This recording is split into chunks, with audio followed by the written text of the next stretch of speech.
Hello friends, welcome to career destination. आज हम आपको बहुत ही एक इम्पॉर्टेंट और एक बहुत ही इंटरेस्टिंग टॉपिक के बारे में बताने जा रहे हैं और जिसका नाम है HSC, that stands for health safety and environment. ये HSC होता क्या है, एक सिविल इंजीनियर के लिए HSC क्यों इम्पॉर्टेंट होता है, इसका मतलब क्या होता है, उनको सीखना क्यों ज़रूरी होता है, क्या इससे नौकरी लगती है तो कैसे लगती है, किस फील्ड में लगती है, इसके अलावा यहाँ पे क्या क्या काम करना होता है, इसके अलावा क्या बेनिफिट्स होते हैं, सैलरी कितनी होती है, कहाँ से करना चाहिए, हर चीज़ के बारे में आपको प्रॉपर बताऊंगा, प्रॉपर समझाऊंगा हर एक चीज़ के बारे में।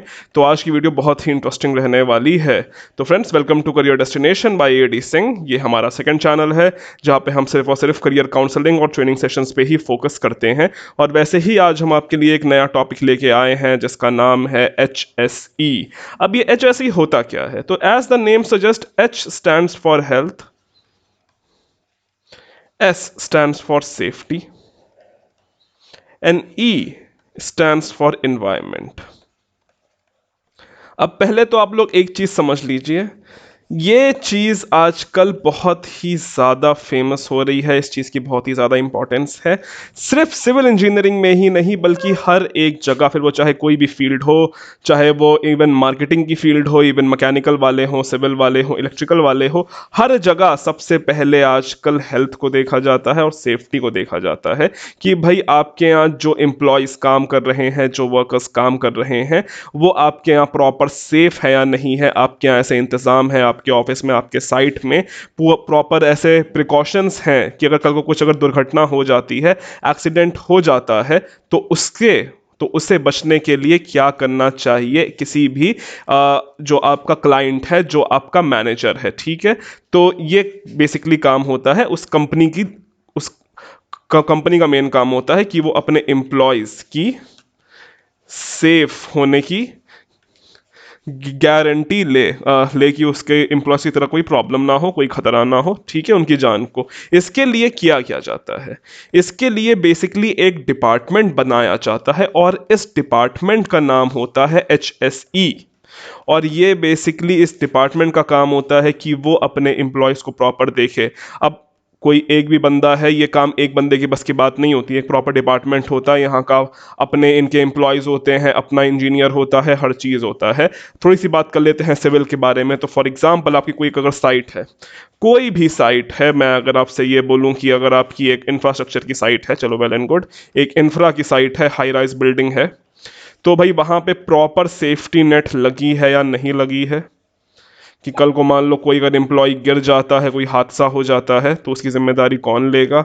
और सबसे मेन इंपॉर्टेंट बात, ऐसी नौबती क्यों आई कि वो हादसा हुआ, वो एक्सीडेंट हुआ, पहले ही उसके प्रिकॉशंस क्यों नहीं लिए गए।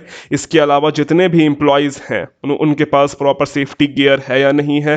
फॉर एग्जाम्पल, उनके पास सेफ्टी हेलमेट है या नहीं है, सेफ्टी शूज़ है या नहीं है, उन्होंने सेफ्टी जैकेट पहनी है या नहीं है, जैसे हम रिफ्लेक्टर जैकेट भी कहते हैं, वो ग्रीन वाली, ठीक है, इसको हम वो भी कहते हैं, तो वो उन्होंने पहनी भी नहीं है।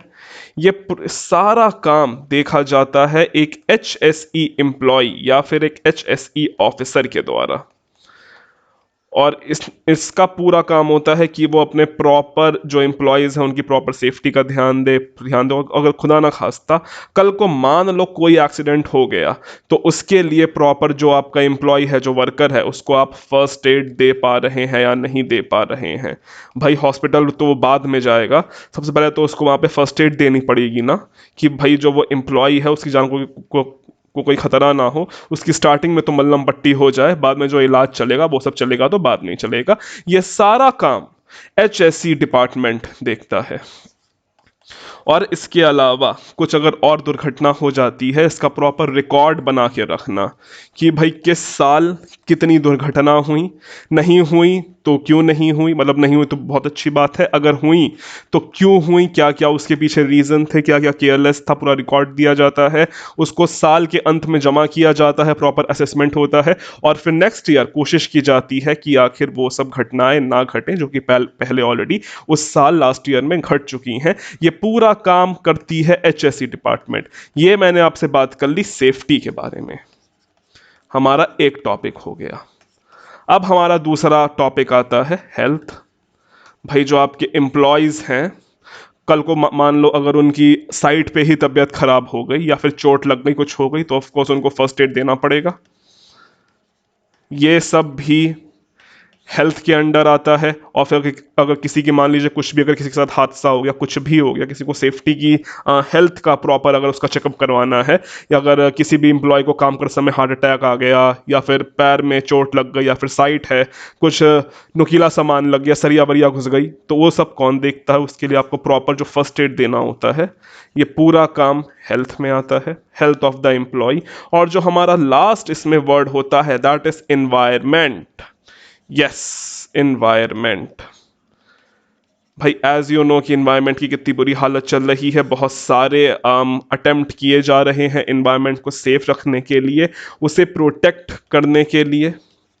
इन्वायरमेंट को प्रोटेक्ट करने के लिए इतने सारे हम लोग देखते रहते हैं, ठीक है, इतने सारे इवेंट्स चलते हैं, सेमिनार्स चलते, सारे फंक्शंस होते रहते हैं, इवेंट्स होते रहते हैं ताकि हम बचा सके इन्वायरमेंट को।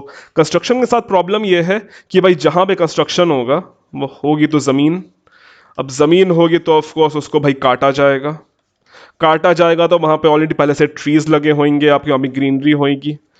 प्रॉब्लम यह है कि अगर आप एक ग्रीनरी हटाते हो, कहीं से पेड़ वेड़ हटाते हो, तो बेटा एक तरह से आप तो भाई कर रहे हो, डिफॉरेस्टेशन कर रहे हो। आप उस ग्रीनरी को, आप नेचर को इफेक्ट पहुंचा रहे हो अपने कंस्ट्रक्शन के नाम पे।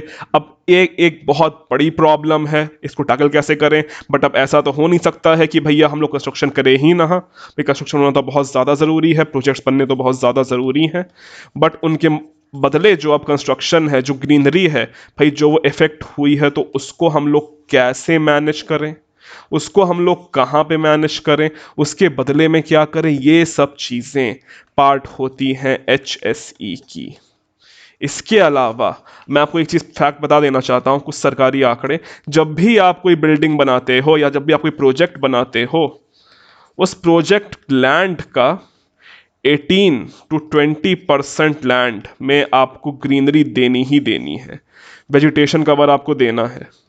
अगर आप नहीं दोगे तो फिर आपका जो प्रोजेक्ट है वो अप्रूव ही नहीं होगा, अप्रूव नहीं होगा तो सारी फिर बात ही ख़त्म।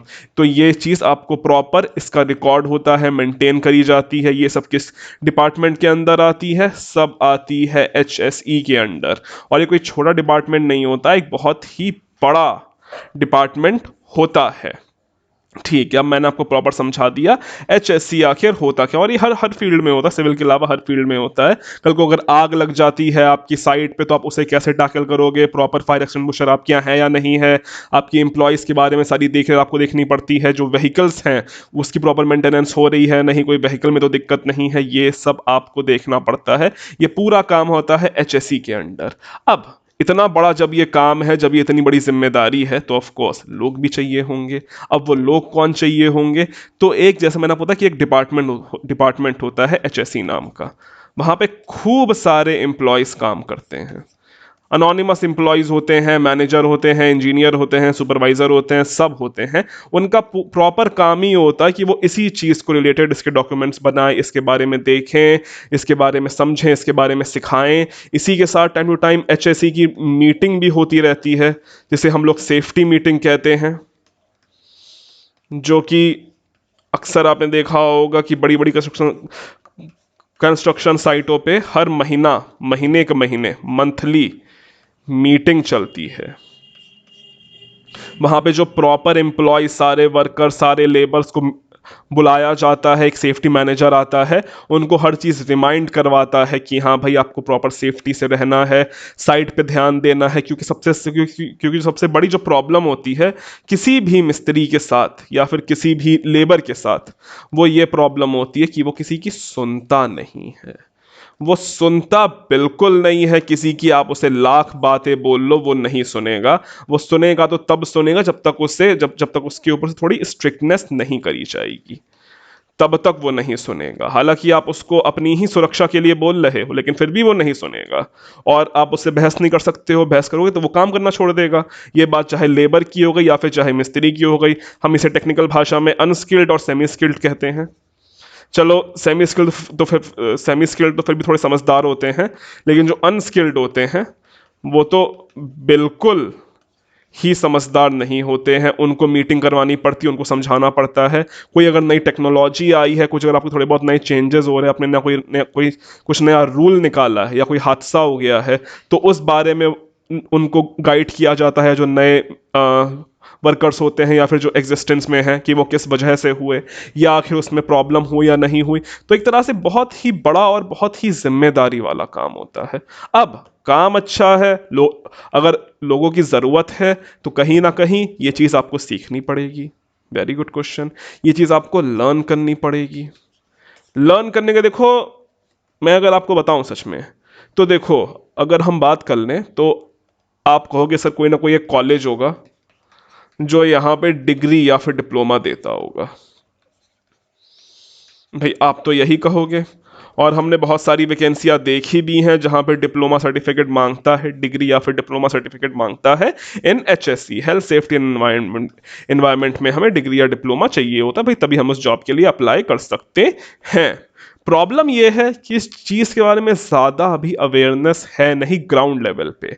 ग्राउंड लेवल से मेरा मतलब है कि जो एक बच्चा है, जो एक फ्रेशर है, ग्रेजुएट है, या फिर जो एक फाइनल ईयर का स्टूडेंट है, उसे इस चीज़ के बारे में बिल्कुल भी रियलाइजेशन है नहीं कि आखिर एचएससी किस चिड़िया का नाम है और आखिर मेरे लिए ये क्यों ये इम्पोर्टेंट है। वो अभी भी यही सोचता है कि भैया ऑटो कैड कर लो, नौकरी लग जाएगी। लग जाएगी, मैं नहीं मानता हूँ कि नहीं लगेगी, नहीं, बहुत बहुत अच्छी फील्ड है। बट इसके अलावा जो और चीज़ें होती हैं, फॉर एग्जाम्पल एचएससी, ये सब भी आपको थोड़ा बहुत आना चाहिए। अगर ये सब आता है तो आपको कहीं ना ज़्यादा बहुत ज़्यादा हेल्प मिलती है। अब हम बात करें तो ये कहाँ से करें, तो देखो इसके लिए सबसे पहली बात तो ये है कि भाई बहुत सारे कॉलेजेस हैं जो कि ये कोर्स ऑफर कराते हैं। आप वहाँ जाते हो, फीस पे करते हो, एडमिशन लेते हो, पढ़ाई करते, प्रॉपर आपको आपका जो सर्टिफिकेट होता है डिप्लोमा या डिग्री,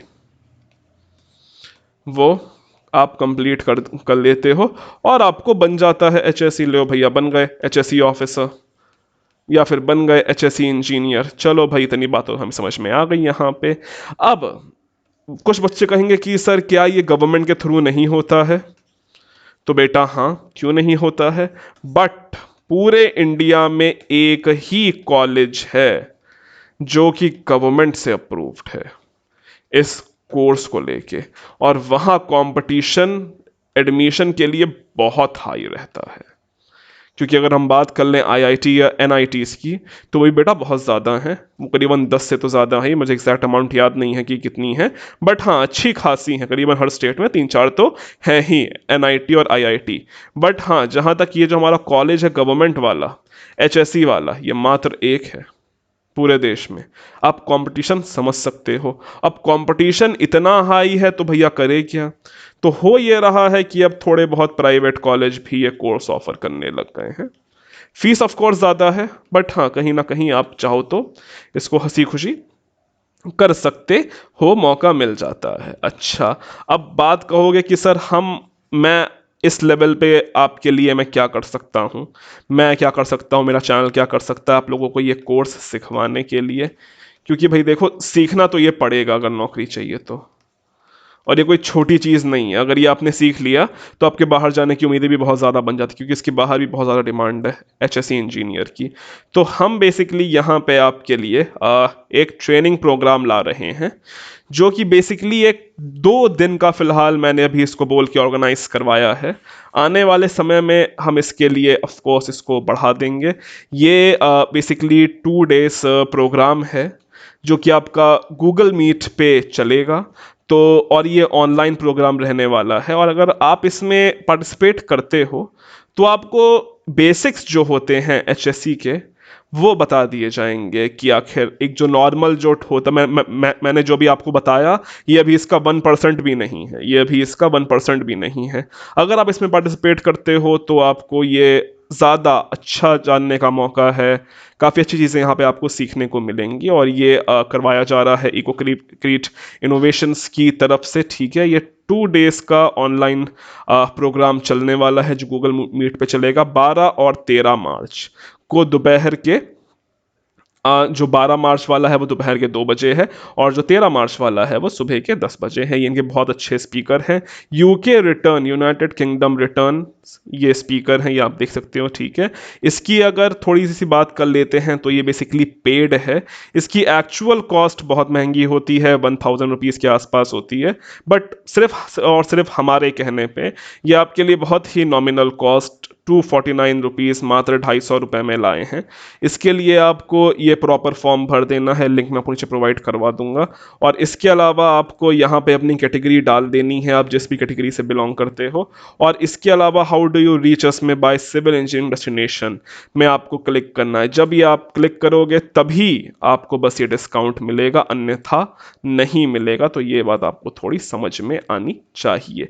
इतना कर लो, अगर पसंद आता है आपको ये कंटेंट, अगर पसंद आता है, अच्छा पढ़ा समझ में आता है, तो मैं कोशिश करूंगा कि मेरे चैनल में प्रॉपर क्लासें चलने पाए एचएससी की, जहां मैं आपको प्रॉपर डिटेल में एचएससी समझाऊंगा। बट उसके लिए मुझे थोड़ा बहुत रिस्पॉन्स चाहिए। मैं कोशिश करूंगा उसमें मुझे जितना हो पाएगा मैं आपके लिए कर पाऊँ। मुझे भी काफ़ी नॉलेज है खैर एचएससी को लेकर, मैंने भी थोड़ा बहुत काम किया है एचएससी में, बहुत तो नहीं लेकिन थोड़ा बहुत काम किया है, क्योंकि सिविल और एचएससी कहीं ना कहीं साथ में ही काम करता है, ठीक है। तो उसके हिसाब से मैं थोड़ा बहुत यहाँ पे बता पाऊंगा। तो फिलहाल ये काफ़ी अच्छा मौका है। इसकी ओरिजिनल प्राइस 900 रुपीज़ रखी है, बट और सिर्फ हमारे थ्रू ये आपको 250 रुपये का पड़ रहा है। तो जो जो चाहे इसमें इनरोल पार्टिसिपेट कर सकता है। इसका लिंक आपको मैं नीचे डायरेक्ट डिस्क्रिप्शन में दे दूंगा। इसके अलावा जो हमारे जितने भी ग्रुप्स हैं आपको ये वहाँ पे भी मिल जाएंगे। इस रिलेटेड कोई भी दिक्कत होती है तो आप मुझे नीचे कमेंट कर सकते हो, पूछ सकते हो। इसमें हर कोई अप्लाई कर सकता है, चाहे वो स्टूडेंट हो, फाइनल ईयर में हो, डिप्लोमा हो, बीटेक हो, एमटेक हो, पीएचडी हो, हर कोई इनरोल कर सकता है। एचएससी आज के टाइम में सीखने के लिए बहुत ही एक इंटरेस्टिंग और इम्पॉर्टेंट टॉपिक है, और ये आई थिंक हर बंदे को इसकी एक बेसिक जानकारी तो होनी चाहिए। आप इसमें कैसे भी चाहो तो पेमेंट कर सकते हो, गूगल पे, रेजर पे, ऑनलाइन पे, जो आपको ठीक लगे खैर वो कर सकते हो, ठीक है। बाकी मैंने इसकी हर एक डिटेल आपको यहाँ पे शेयर कर दी है, तो आई थिंक आपको हर एक चीज़ समझ में आ गई होगी। तो फिलहाल आज के लिए, अभी के लिए इतना ही। फिर भी कोई दिक्कत हो तो मुझे कमेंट कर दीजिएगा। So thank you and God bless all of you.